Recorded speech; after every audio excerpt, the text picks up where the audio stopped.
अस्सलाम वालेकुम नाजरीन, कैसे हो आप सब लोग? उम्मीद है खैरियत से होंगे। मैं भी ठीक हूँ। आज बना रही हूँ सब्ज मिर्चों की चटनी, हर चीज़ के साथ, पराठा रोल के साथ।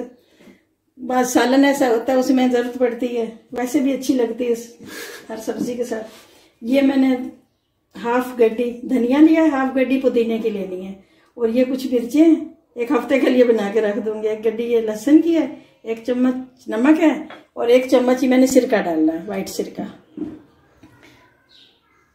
थोड़ा सा पानी इसमें जाएगा, हाफ कप से भी हाफ, तो इसमें डाल के ये बना लेनी है। दिखा दो, सिल पे भी बनती है, मैंने इसमें बनाई, ये मैंने बनाई है, बहुत मजे की बनी है। ये बना चुकी हूँ, ये दिखा रही हूँ। इसमें मूंगफली भी है, एक डाली है, माशाल्लाह से बहुत ही मजे की बनी है। खाएं, बनाएं, फिर याद करें, दुआ में याद रखना। अल्लाह हाफिज।